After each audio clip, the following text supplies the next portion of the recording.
Murder comes in so many ways. Killers have options. When was your first murder? He said nasty things about me. He said so I chucked him under the tube.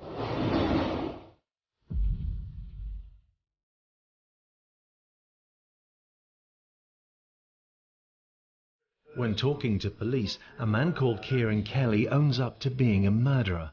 Some will one day claim he's killed 31 times. His favoured weapon, his bare hands and his strength. He pushes some victims onto the London rail tracks. The very first murder that he admitted was under a tube.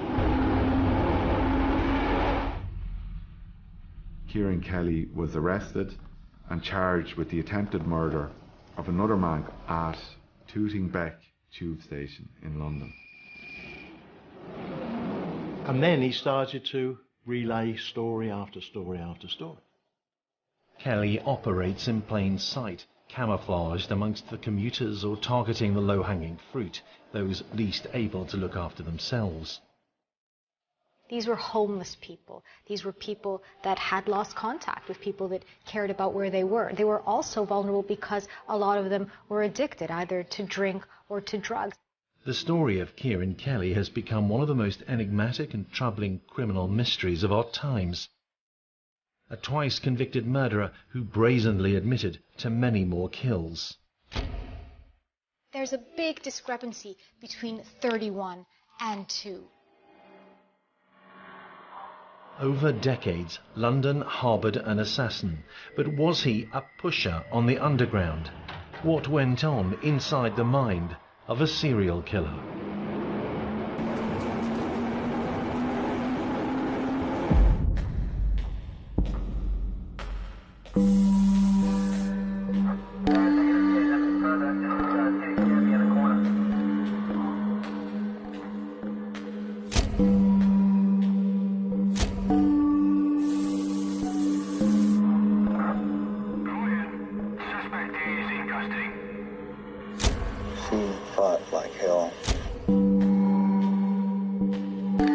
Serial killers have a desire to kill. They have a thirst to kill.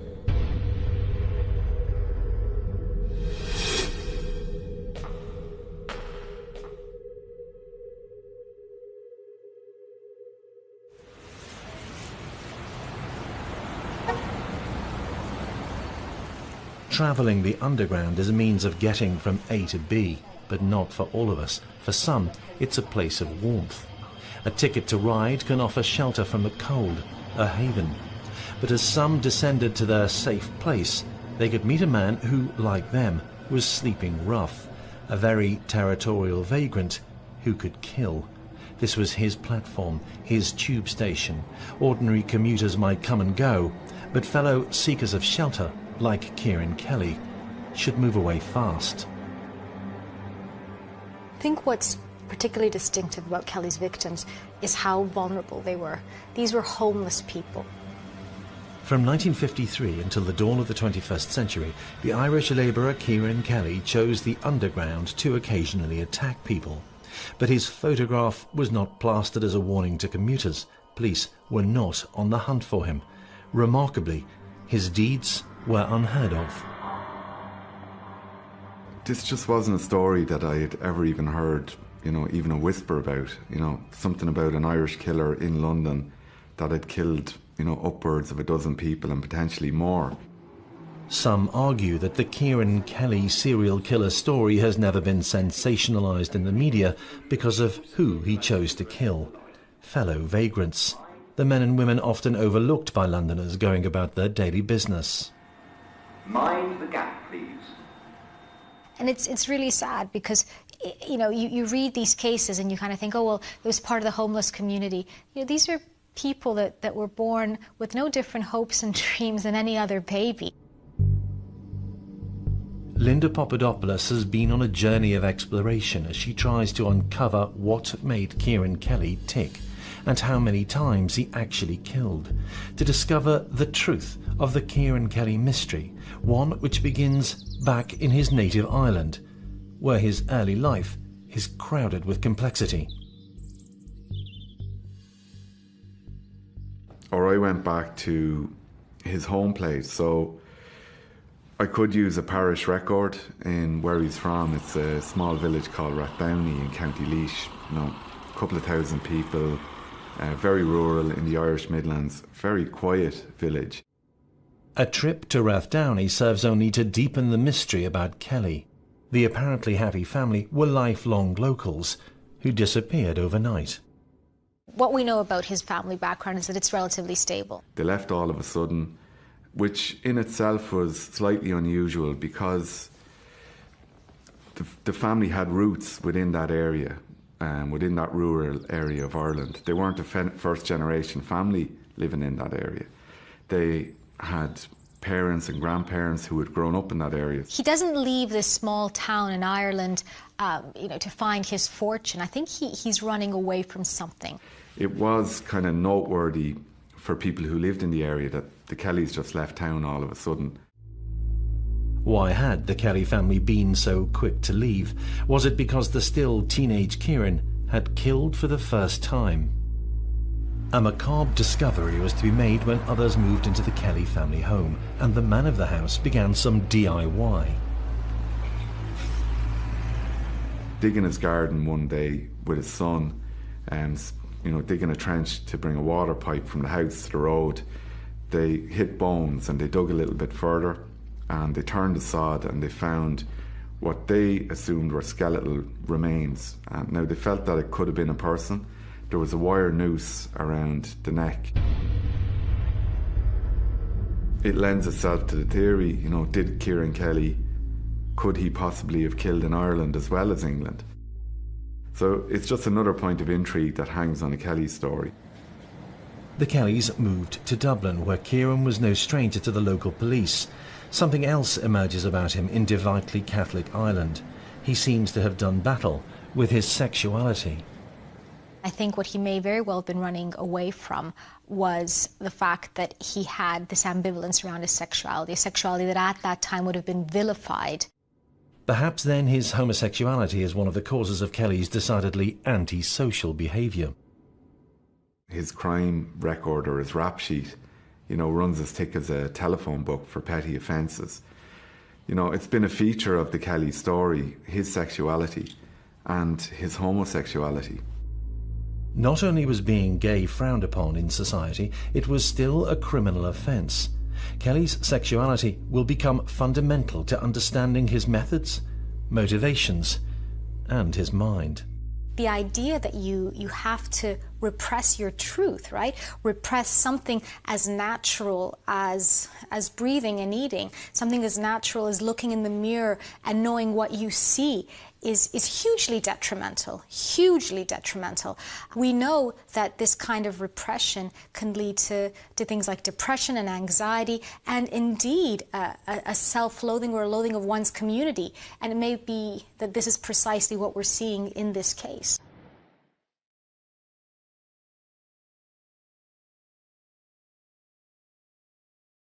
The policeman who interviewed Kieran Kelly and who was part of the team which would lay murder charges against him is former Met detective Ian Brown, someone who believes Kelly's fight with his sexuality is key to his story. Tell me what it was like in 1953 for homosexuals. Well, homosexuality was still a crime. There was gay bashing going on.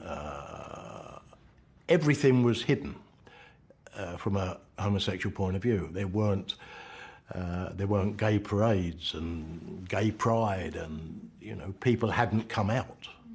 So it was a totally different attitude from the public because they were criminals. So although people say, oh, it's homophobic, it wasn't. It was the fact that that is a criminal act.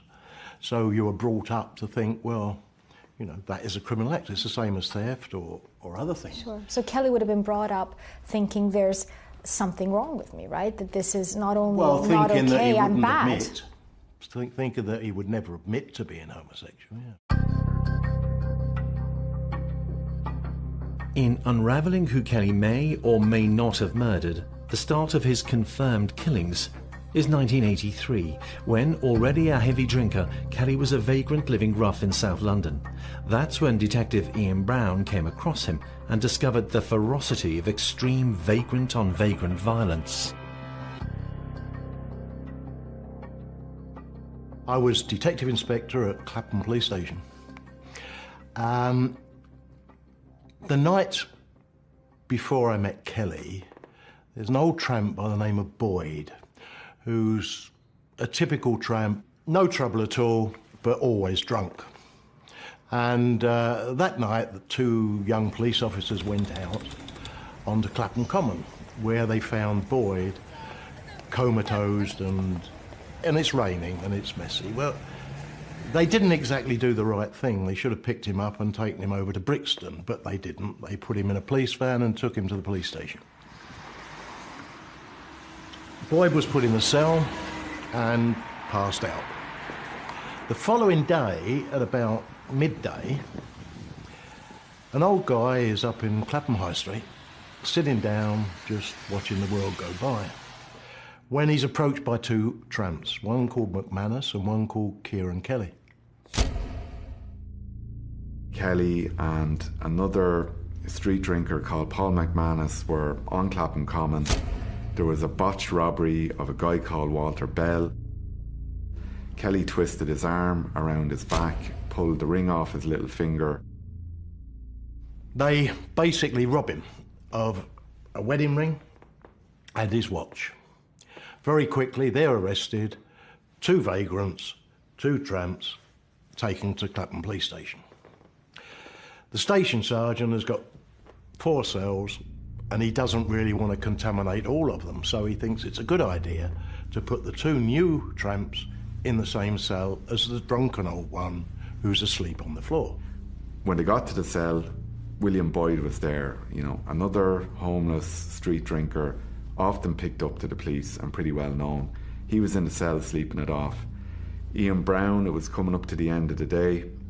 Ian Brown was getting ready to go home when he started to hear screaming coming from the corridors of the police station. A young detective shouts, "Governor, Governor, quick, down the cells." So I go down to the cells, and there I see Boyd with a sergeant giving him the kiss of life. Lovely, dirty, smelly old tramp, and somebody's giving him the kiss of life. So I went over and felt his pulse, no pulse. And when he looked into the corner, he'd seen a calm, cross-legged Kieran Kelly in his bare feet. And I looked down and I noticed that round Boyd's neck is 2 long socks that have been knotted together, and he's been garroted. So the officers that are there haul Kelly out of the cells, pull him into an adjoining cell, and pretty quickly he confesses to the murder of William Boyd. And within 24 hours, they have him in an interview room. Ultimately, we get Kelly out and talk to him. It's obvious what he's done, and he's quite happy with it. Puts his hands up and says, "Yeah, well, the dirty old bugger was snoring, and he ain't going to snore no more." And it's just, that's it. So we've got a murder in the cells, we got Kelly, end of story. Except it wasn't the end of the story. It was just the beginning.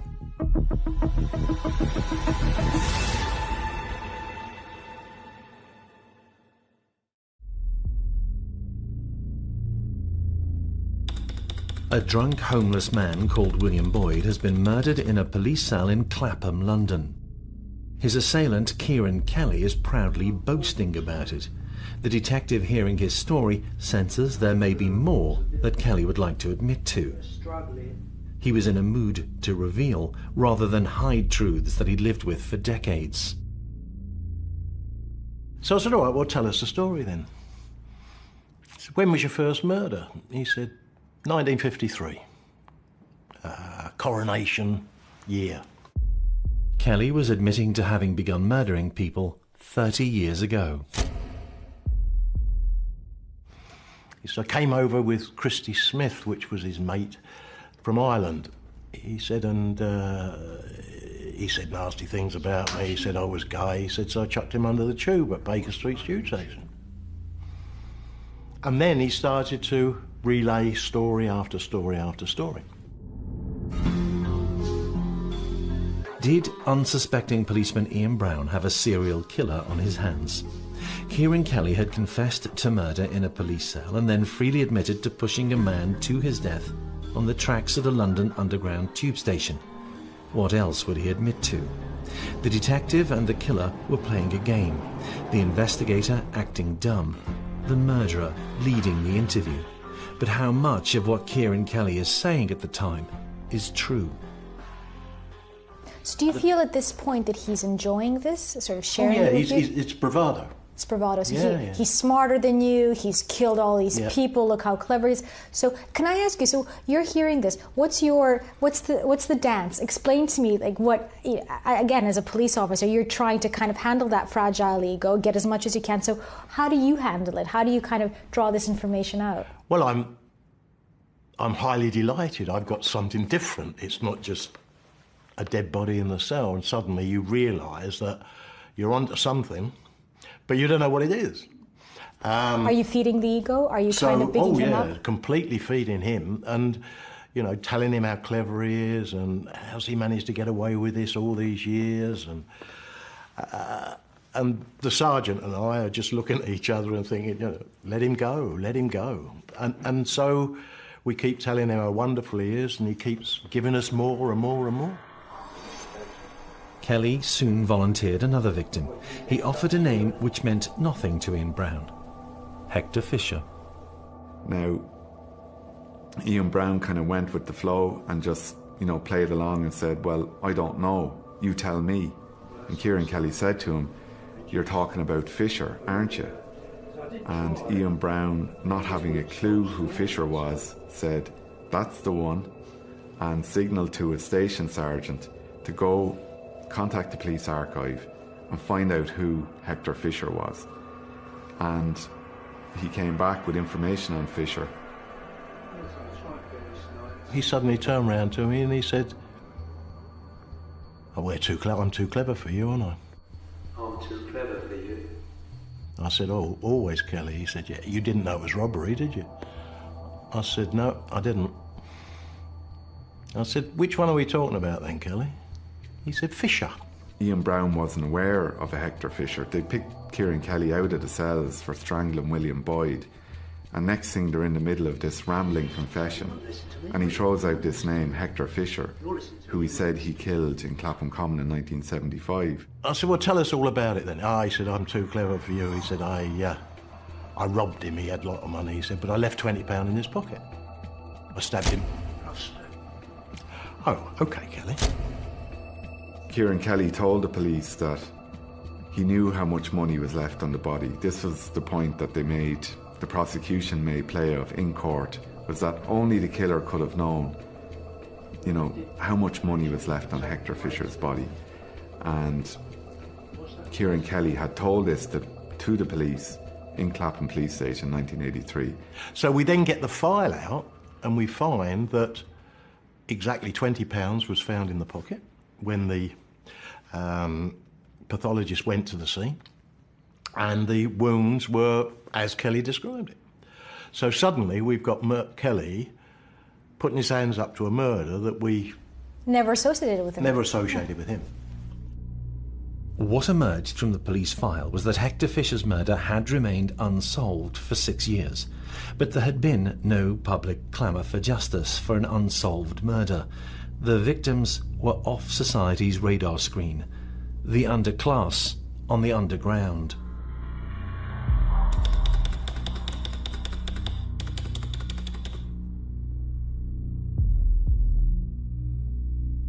Kelly's reputation amongst the homeless community meant that he was actually interviewed about the murder.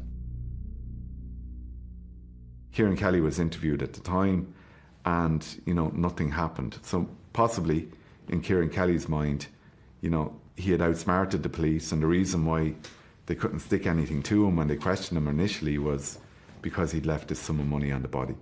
Fisher's murder was, according to Kelly, money motivated. But were things more complicated? Yet what we hear time and time again are people either reporting that Kelly was gay or that he had a loathing for the gay community, possibly because of his own repressed feelings. Our Or it could also have been a convenient excuse for Kieran Kelly to kill Hector Fisher. They went drinking together, they were sat on a park bench. Next thing, Hector Fisher makes an advance on Kieran Kelly. He repels this advance, repels it in the most brutal way. You know, he attacks him. I think there was upwards of 21 stab wounds and wounds from blunt force instrument and a deep wound on his chest as well. So, you know, there could have been some kind of sexual relationship, some kind of sexual arrangement between Kieran Kelly and Hector Fisher that led to Kieran Kelly attacking Hector Fisher in Clapham Common in July 1975, you know, that led to his death. With such a brutal attack on Hector Fisher, why were police unable to find witnesses at the time of the crime? The answer helps explain why so much of the Kieran Kelly story remains unproved. The biggest problem, of course, with this whole system is that Kelly is a vagrant. The whole of the vagrant community is a moving community. And when I look down, The Hector Fisher murder in 1975 had gone unsolved in part because the witnesses, homeless wanderers living on the very edge of society, had simply moved on. Another scenario which explains why Kelly was seldom found guilty of killing involved his claims that he had murdered a man called Morris Whaley. In that story, the truth was almost impossible to establish. One of the ones that Kelly admitted to was a guy who he said he'd hit over the head with a brick. And was found at the bottom of a set of stairs going down to a ground floor flat. And everything was right. But Kelly said he'd hit him over the head with a brick. Well, it had gone down as accidental death because he was a tramp who'd fallen down the stairs. And this was the biggest problem. So there's a fear that, from your point of view, that he's just now at this point wanting to big himself so much that he's going to just pick on every death and say, no, that was me as well, and that was me. So there's going to be an overestimation, right? Yeah, I mean, everything that Kelly now says has got to be investigated to see if the facts tie up. And there's, in actual fact, there was one that he told us he'd done, and he couldn't have done because he was in prison at the time. So he chucked in a few, and I don't think that anybody will ever know exactly how many murders Kelly committed.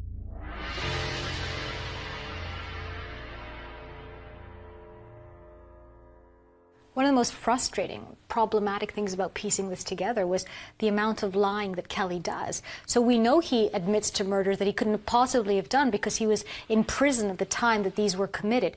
So the question then becomes, what is he getting out of saying these things? Is he a fantasist? Is he getting some sort of, bravado? Is he feeling powerful by taunting the police and feeling that, they can't catch him? He's done more than he has.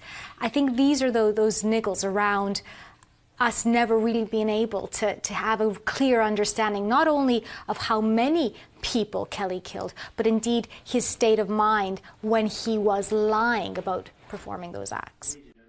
But police are confident that Kelly murdered many more than the two for whom he was convicted. For example, the case of Edward Toll. Ian Brown knew Kelly had known Toll. Now he wanted to know more. For some reason, and you never know why, you draw Kelly's file out, which in those days was all handwritten and everything was not on computer. So we have a look at Kelly's file. And they have information on an acquittal from 1977 of a guy called Edward Toll, another homeless, street drinker, tramp, dosser. Toll had been murdered, Kelly the only police suspect. He stood trial, but there was to be no conviction. We see that he's been found not guilty of murder at the Old Bailey. So he reasons that, okay, hey, he's after confessing to Boyd, maybe now he's going to confess to the murder of Edward Toll in 1977, the one he was acquitted for.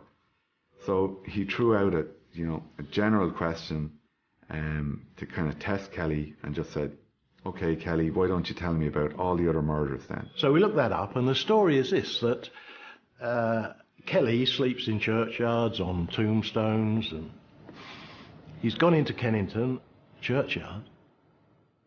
What happens is that Kelly normally sleeps on this tombstone, and he goes there one night, and lo and behold, Edward Toll is in his place. So he's not very impressed with that, and he has a rope round his, keeping his trousers on. So he goes over, takes the rope off. He gets so upset that he garrots him.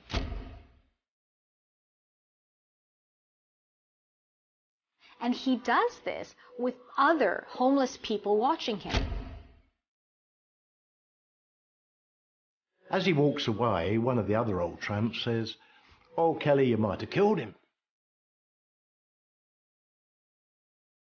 So Kelly goes back, puts the rope round again, does it again and says, "I effing well have now."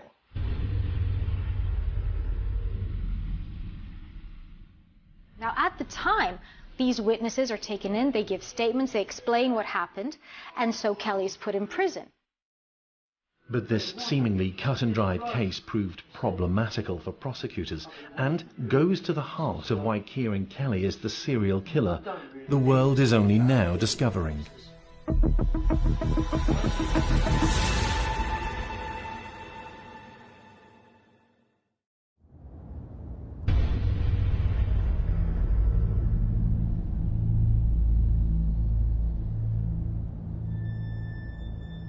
With witnesses who'd seen Kieran Kelly garrote Edward Toll, a murder conviction looks certain. 6 months pass. Because Kelly's in prison, he comes clean. He's not drinking, he's not doing drugs. The only trouble is that this is what the tramps tell you at the time. Wonderful, they've all made statements. But by the time it gets to court, which is 6, 7 months later, Kelly's been in prison, he's cleaned up, he's quite smart. He's able to seem articulate and he's able to seem confident. However, the people that saw it, the homeless people that were around at the time who were struggling with alcohol and drug abuse, haven't had 6 months to get clean. So their stories seem disjointed, they've forgotten half of what they said. And the tramps that are giving evidence against him can't remember yesterday, let alone 6 months ago. I think it's quite beautiful that he would never, ever admit the murder in the churchyard. Would he not? Well, he wasn't guilty, was he? The court told him he wasn't guilty. And therefore he took what the court said. Wasn't guilty. Oh, yeah. Kelly was guilty. Of course he was guilty. So it's interesting. So he admits to things he hasn't done, and yet this one incident, which is one of, very similar to other things he admitted to, he decides not to because he was told. So there's something in a very almost childlike way of, well, they've said I haven't done this, but... So I haven't. And that's Kelly, in a nutshell. And so the case is thrown out, and he lives to kill another day. Though Kelly was acquitted, Edward Toll is acknowledged by all who have looked at the case as a Kelly murder victim. That brings his murder count to a minimum of 3. So what is the likelihood that he killed many more times and on the London Underground? The way he murdered makes Ian Brown convinced that Kelly had struck many more times. Kelly was spontaneous. I don't think he would ever have planned a murder. It just happened. Just impulsive. Oh, yeah, completely and absolutely. He didn't like him snoring, so he snuffed him. That's Kelly's version. The one sleeping on my tombstone. So he killed him. He didn't go into that part thinking, who can I murder? No, indeed. This guy just happened to be there and Kelly didn't like it. And fellow vagrants just happened to be in tube stations, which can provide a safe space. Warm, plenty of people who might call the police in the event of violence. According to Kelly in his interview with Ian Brown, it was the Underground where he allegedly pushed a friend onto the tracks, his first kill. And he said Kelly told him, "It started in 1953 when I came to London for the Queen's coronation and ended up pushing a friend of mine, Christy Smith, in front of a train at Baker Street tube station."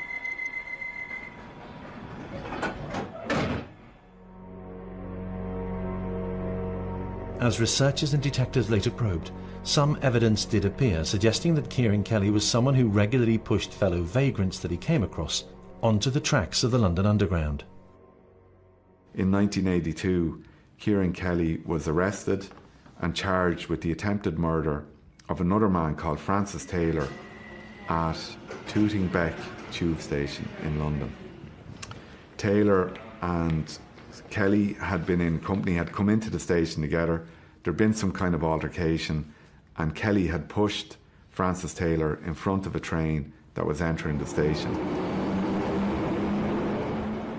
Now, by some kind of miracle, Taylor ended up in the well underneath the tracks, and when the train backed up, he got himself back up onto the platform, and Kelly was later picked up by the police, charged with attempted murder. But, you know, Taylor wasn't unknown to Kelly. They kind of drank together on the common, and, you know, after a few weeks, the police picked up Kelly. He was arrested for the attempted murder of Francis Taylor, but that case was acquitted. It went to the Old Bailey and nothing became of it. And then in 1982, another man who was called Gordon McMurray, who went by the nickname Jock Toland, he was pushed in front of a train by Kelly at Oval tube station. Again, bizarrely, similar circumstances to Taylor. He ended up in the well underneath the tracks and survived too. The police had a line-up. Jock Toland, aka Gordon McMurray, fingered Kelly, but, you know, after that decided that he didn't want to press charges either. So there's two definite attacks on two different tube lines, 5 years apart. 1977, a man called Francis Taylor, and then 5 years later, 1982, Gordon McMurray. Both survived, and this is one of the interesting things about the case, is the branding of Kelly as the London Underground serial killer. There's nothing on his rap sheet that shows him having murdered anyone on the Underground, but there is, you know, an attempted murder charge that he was acquitted of, and it's also on the police records that he pushed another man in front of the tube in 1982. 3 certain murders to his name, 2 convictions, and Kelly's own word that he'd killed many times by shoving vagrants onto the tracks of the London Underground. 2 recorded cases of him attempting murder in precisely that way. Just how many people did Kelly kill? And why?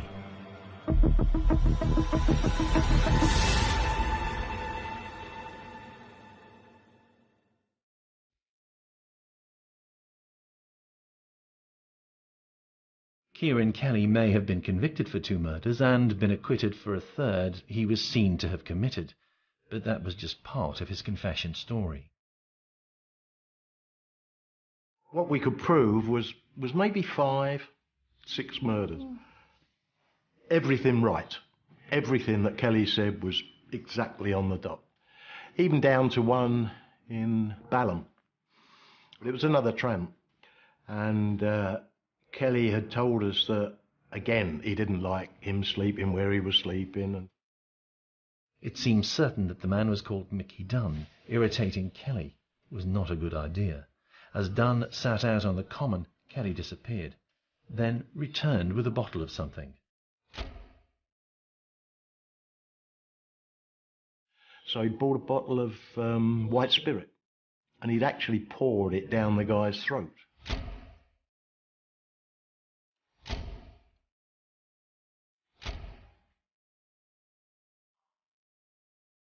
Another vagrant called O'Connor was drinking with Kelly and Dunn near the library at Tooting Broadway. O'Connor left to buy more cider, and on his return he found that Kelly and Dunn had been fighting. And then the guy had gone to Peckham, where he'd been taken into a tramp's unit, and then they transferred him to King's College Hospital, and he died, but it went down as cirrhosis of the liver. And it was, I mean, the guy died of cirrhosis of the liver, but Kelly helped him along his way by pouring stuff down his throat. If true, and the evidence supports the claim, Mr. Dunn was yet another victim of Kieran Kelly. On the stories went. Not only was proof hard to find, There was no public pressure for charges to be brought by Ian Brown. He admits himself that because the other confessions of murder that he made were of, tramps and homeless street drinkers, that there just wasn't the incentive from the police to go and pursue these. With 2 convictions ensuring that Kelly was never going to be freed, the police at the time decided not to pursue other cases. There was no great public outcry. There was no, impassioned call for, justice to be served here. It was just, they had him on 2, he was going down for 2. It wasn't worth their while to pursue anymore. They were people that slept rough. They were people that could go missing without anybody noticing. In many cases, they were people that struggled with either mental health or substance abuse issues. And I think very sadly, they were people that many times just felt helpless. So it was a very kind of ideal situation for someone like Kelly, because he was able to engage them, to do anything that he wanted, and actually, for many years, go completely undetected. And what of the claims that Kelly was a pusher on the London Underground? I think he was capable of killing somebody on the London Underground. The thing about Kelly's confession, which does run into double figures, is that the people and the murders that he claimed to have committed, only one of them, Christy Smith, was on the London Underground. The other murders, you're talking about poisonings, strangulations, stabbings, beatings to death. I mean, his methodology to kill, was varied. It wasn't, or his claims, he wasn't just confined to pushing people off train platforms. He was creative in how he was, trying to kill. Funnily enough, the last thing that he did before the murders in the cell was push another vagrant under a train at Kennington railway station. And in between, there are maybe 2 or 3 other incidences where people have gone under trains and Kelly has been around. Right. So there's no doubt that Kelly pushed people under a train, or that he did it a couple of times or 3 times. Did he admit? How many did he admit to actually doing? Well, because they didn't die, he wasn't admitting anything about pushing people under the train other than the 1953 one. But reading and checking back on his history, he'd been interviewed a number of times where vagrants had fallen under tubes, and Kelly was about. Right. So, murder-wise, I can't think of a murder under the train that actually was completed. Whether he pushed someone under a train and they didn't die, certainly the one at Kennington, the train driver stopped. So there's one that Kelly actually admitted to. If you're coming to his story cold, you'll see a murder and a manslaughter. William Boyd and Hector Fisher. That's 2. But down the other end, you've a claim by a former policeman who did actually get a commendation on the case, who's saying that Kieran Kelly killed up to 31 people and had confessed to killing up to 31. So the fight for the truth in the Kelly story is somewhere between those 2 figures, 2 and 31. And if Kieran Kelly's confession and his admissions are to be believed, number 1, that kind of backed up by the testimony of a detective inspector who enjoyed a stellar career and worked on some really notable cases like Ian Brown did, that they felt confident that Kieran Kelly admitted to over a dozen murders. They felt confident that they had the evidence to pursue 5, maybe 6 of those murders, and they were sure that he did 5 or 6 of those murders. I think, in the fight for the truth in the Kieran Kelly story,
where I settled. I settled on the testimony of, you know, the team of detectives who felt they had him on 5, maybe 6 murders, and they brought home a conviction on 2.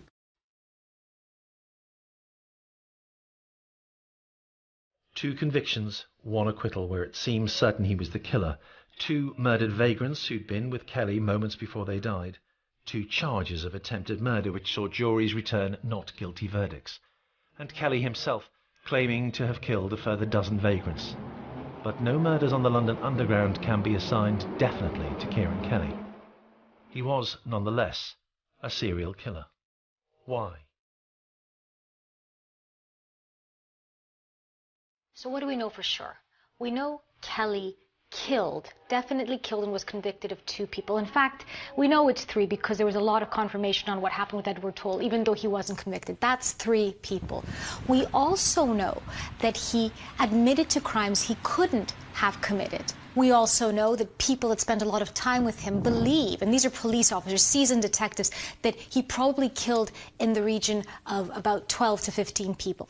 Fact of the matter is, what we know for sure is that he was a dangerous man. He never got to a point where he was able to settle whatever demons that he was fighting with. And finally, the fact of the matter is that he was a murderer. Now, why he did it? Well, that's a key question. So there's these themes, right? There's this, he's annoying me, he's snoring, he's sleeping where I am. But then there's also these themes about, you know, he said I was gay, he tried to, you know, he wanted my bum, all these kind of. So are you at this point starting to put together a picture of who Kelly is? So if you were to get an impression at this point, how would you, you know, what's in your mind? Mad. I'm not a psychologist or anything like that, and I don't know exactly what his problems were. But whatever mental problems they were, I'm sure all of them apply to Kelly. Kelly had 3 problems. 1, he hated homosexuals. 2, he hated alcoholics. 3, he hated tramps. And he was all 3.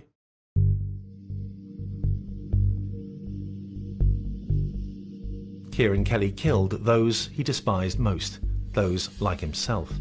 Homeless drunks, some of whom may or may not have been gay, whilst Kelly himself refused to admit whether or not he was gay. Suggestions that he might have killed 31 times, with many victims pushed to their deaths on tube tracks, are largely dismissed by those in authority. But those same investigators do not deny that many died at his hands, and that the demons Kelly kept hidden from those who passed him by each day mean we will probably never truly be able to get inside the mind of the serial killer that was Kieran Kelly. I think Kieran Kelly was extremely dangerous. His audacity, his disrespect for human life, and I think the lightness with which he took his crimes, the way that he'd at the same time take pride and taunt and go back and forth, it was a game to him. And I think when life and death becomes a game, well, then you have a recipe for a very dangerous human being.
From the 9-1, switch that over, that's the down. I was at the West Coast, now I'm in the East Coast. Saw you when